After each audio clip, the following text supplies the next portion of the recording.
Good morning students. देखिए, आज मैं आपको पृष्ठीय क्षेत्रफल और आयतन में शंकु के आगे के सवाल बताने जा रहा हूं।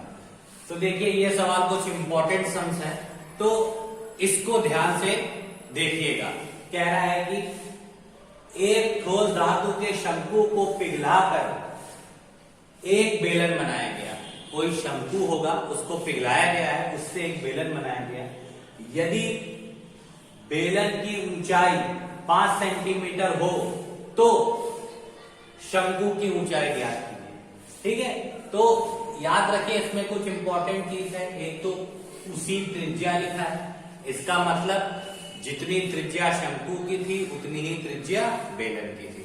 ठीक है, तो सबसे इंपॉर्टेंट चीज जो दे रखी वो मैंने लिख ली सबसे पहले कि क्या, कि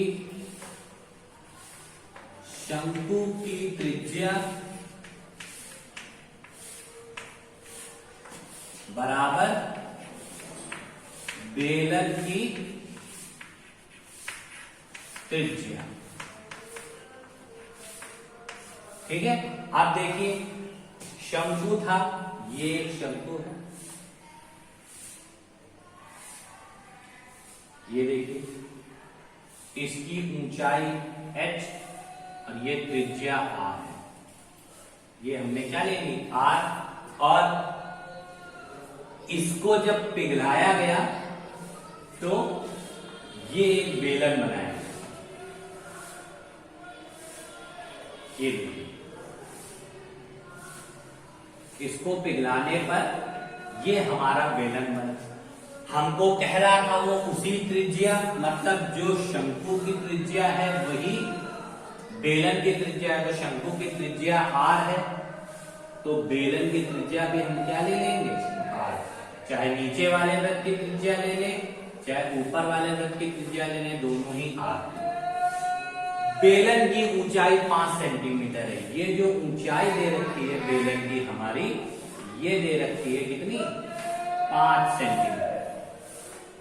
देखिए, एक बात हमारी, आप लोग जब कभी भी अपने घर में दूध लेते हैं तो दूध का मेजरमेंट करने के लिए दूध वाला के पास एक मेजरमेंट करने के लिए एक वो होता है, बेलन टाइप में कुछ आकृति होती है, जिससे वो दूध को मेजर करता है। और आपको अगर 1 लीटर दूध चाहिए होता है तो पूरा उसको भर लेता है और आपके भगोने में डाल देता है।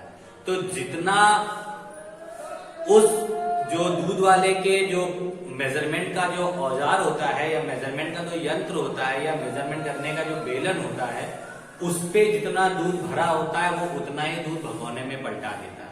कहने का मतलब क्या होता है कि जब एक आकृति से दूसरी आकृति में कोई चीज परिवर्तित की जाती है तो उस स्थिति में उसका आयतन समान होता है। क्योंकि दूध वाले के पास मापक यंत्र की आकृति अलग तरीके की होती है, हम लोग दूध को जिस पात्र में लेते हैं उसकी आकृति एक अलग तरीके की होती है, पर जितना वो मेजर करके देता है उतना ही दूध हमारे पास आता है, चाहे वो किसी भी आकृति में लिया जाए।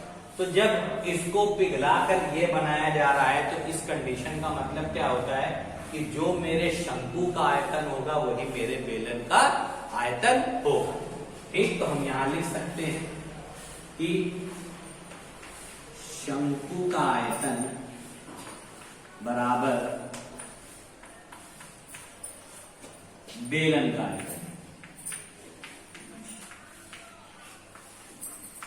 अब देखिए, शंकु के आयतन का फॉर्मूला हमारा क्या होता है, 1/3 पाई r स्क्वायर h। बेलन के आयतन का फॉर्मूला होता है पाई r स्क्वायर h। अब हमने देखिए शंकु की ऊंचाई निकालनी है, इसलिए इसकी ऊंचाई h1, बेलन की ऊंचाई अलग होगी इसलिए इसकी ऊंचाई h2। पर हमने यहाँ r दोनों स्थिति में कॉमन रखा है। वजह क्या है, क्योंकि त्रिज्या दोनों की इक्वल है, सबने कह दिया है कि उसी त्रिज्या, तो इसीलिए त्रिज्या सेम होने की वजह से दोनों जगह मैंने त्रिज्या की वैल्यू सेम रखी है और ऊंचाई की वैल्यू को h1 और h2 के मामले में कन्वर्ट किया है। अब देखिए उसको कैसे करते हैं। देखिए सबसे पहला काम, हम पाई से पाई को कट कर देते हैं, तो 1/3 r² h1 बराबर यहाँ पे r² और बेलन की ऊंचाई हमारी कितनी दे रखी है 5। तो बेलन की ऊंचाई मैंने 5 लिखी। देखिए r² से r² मेरा कट हो गया, तो h1 इज इक्वल टू क्या हो गया 5 × 3 इक्वल टू कितना 15। यानी शंकु की ऊंचाई कितनी आ गई हमारी 15 सेंटीमीटर। तो स्टूडेंट इसमें समझने वाली केवल एक ही बात थी, वो क्या थी कि जब शंकु को पिघलाकर इस बेलन की आकृति में कन्वर्ट किया गया तो इस स्थिति में दोनों के आयतन एक दूसरे के बराबर होंगे। तो आप लोगों को स्टूडेंट समझ में आ गया होगा कि ये मैंने दोनों के आयतन बराबर क्यों किए हैं, क्योंकि मैंने आपको एग्जाम्पल भी दिया है, तो आप समझ गए होंगे। इस क्वेश्चन को नोट कर लीजिए, फिर मैं अगला क्वेश्चन आपको समझाने जा रहा हूँ। इसको ध्यान से नोट करके फेयर कॉपी में नोट कर लीजिएगा।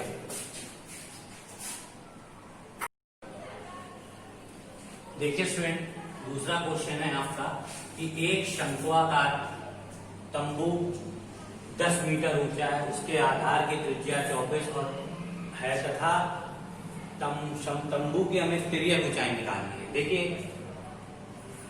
तंबू बना लिया हम, ठीक है स्टूडेंट। देखिए ये उसकी ऊंचाई और ये उसकी त्रिज्या होती है, ठीक है। कह रहा है तंबू 10 मीटर ऊंचा है, इसका मतलब ये जो उसकी ऊंचाई दे रखी है वो 10 है और उसकी त्रिज्या 24 मीटर है, यानी उसकी ये जो त्रिज्या दे रखी है वो हमारी 24 मीटर है। उसकी तिर्यक ऊंचाई निकाली है, यानी हमको ये L ज्ञात करना है, A, B और ये C। L निकालने के लिए सिंपल सा फॉर्मूला हम क्या लगाते हैं, L = √h² + r²।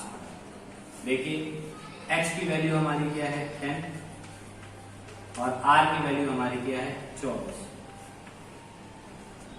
10 का स्क्वायर हो गया 100 और 24 का स्क्वायर हो गया 576। इनको ऐड करेंगे आप लोग तो 676। अब देखिए 676 किसका वर्गमूल होता है, रफ में निकाल लीजिए। हमने आपको पढ़ाया था, पीछे से पेयर बनाते हैं, 2 दूनी 4 बचा 2 7 6 सर पे रख के 23 का 2 से मल्टीप्लाई 4, तो ये 6 बार गया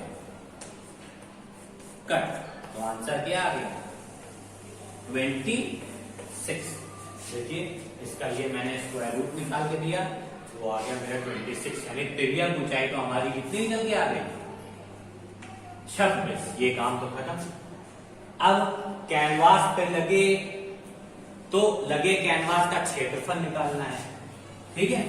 अब क्षेत्रफल का क्या मतलब होता है कि उसका संपूर्ण पृष्ठ निकालना है या वक्र पृष्ठ निकालना है, क्योंकि इन्हीं तीनों के आगे क्या लगा होता है वर्ग मीटर। क्योंकि हमको पहले से ही पढ़ाया गया है कि अगर किसी के आगे वर्ग मीटर लगा है इसका मतलब उसका क्षेत्रफल निकालिए, और किसी के आगे घन मीटर लगा है तो उसका मतलब उसका आयतन निकालिए। अब इसमें हमको उसका वक्र पृष्ठ निकालना पड़ेगा, क्योंकि तंबू जो होता है उसकी बाहरी सतह से ही निकाला जाता है, क्योंकि बाहरी शंक्वाकार है तो उसकी बाहरी सतह ही इस टाइप से बनी होगी। तो इसका सबसे पहले हम क्या निकालें वक्र पृष्ठ। तो शंकु का वक्र पृष्ठ, तो वक्र पृष्ठ का फॉर्मूला क्या होता है πr/l। पाई की वैल्यू 22/7, r हमारी 24 और l की वैल्यू हमारी कितनी आ गई 26, ठीक है। अब देखिए 24 × 26 करिए, इंटू 24 × 26 करेंगे तो क्या आएगा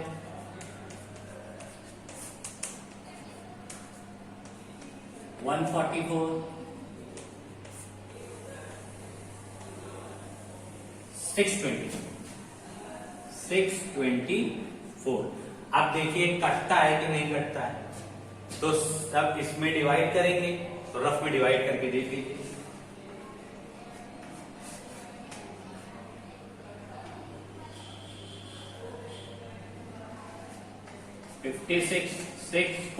नहीं कटेगा।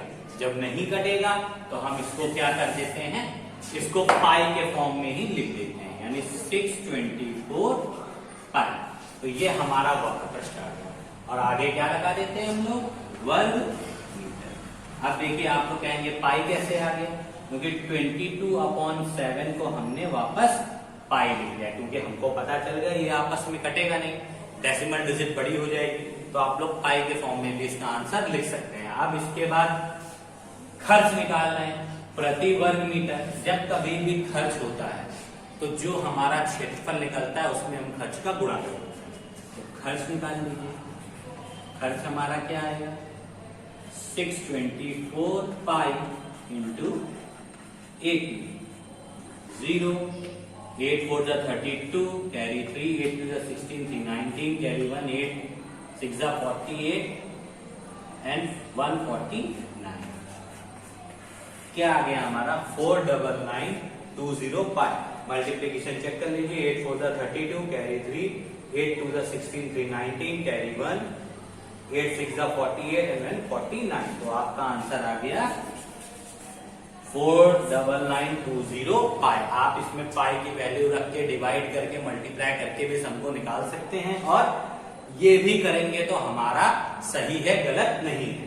तो इसमें आप लोगों को सब चीज मैंने करके दिखाई है, आप लोग इसको नोट कर लीजिए। इसके बाद एक सम और देखिए कैसे करते हैं।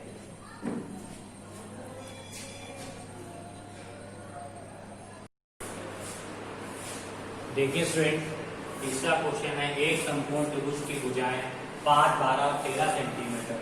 त्रिभुज को 12 सेंटीमीटर भुजा के परितः घुमाने पर निर्मित आकृति का आयतन निकालिए। देखिए इसमें हम क्या करते हैं, एक समकोण त्रिभुज बना देते हैं। ये देखिए हमने एक समकोण त्रिभुज बनाया, ठीक है, ये ए है, ये बी है और ये सी है। इस पे कह रहा था ये छोटी भुजा हो गई हमारी 5, सबसे बड़ी भुजा कर्ण होती है, तो इससे ये मेरी हो गई 13 और ये हमारी भुजा हो गई 12। अब इसमें कहता है कि हम इस भुजा को अंदर लिख रहे हैं जिससे आपको फिगर इजीली समझ में आ जाए। ये हो गई हमारी 12। अब इसमें कह रहा था कि 12 सेंटीमीटर भुजा के परिता घुमाया जाए। परिता का मतलब है कि इस तरीके से समकोण त्रिभुज बना है, इस भुजा को स्टे करके इसको इस तरीके से इधर ले आया है, यानी ये भुजा स्टिल रहेगी और ये जो पेन है घूम के इस टाइप से आ जाएगा। इस कंडीशन के लिए यहाँ इस सी बिंदु को उठा के जब हम इधर लाएंगे तो इस टाइप का एक डॉटेड स्ट्रक्चर बना लेते हैं, जिससे आपको पता चले कि ये क्या आकृति बन रही है। देखिए इस टाइप की आकृति बनेगी और फिर जब इसको गोल करेंगे तो ये एक शंकु का रूप ले लेगा। तो इस प्रकार आकृति से हमारा क्या बनता है, शंकु। शंकु का आयतन निकाल लीजिए। तो हमको ऊंचाई बराबर पता है 12 और त्रिज्या बराबर पता है हमको 5।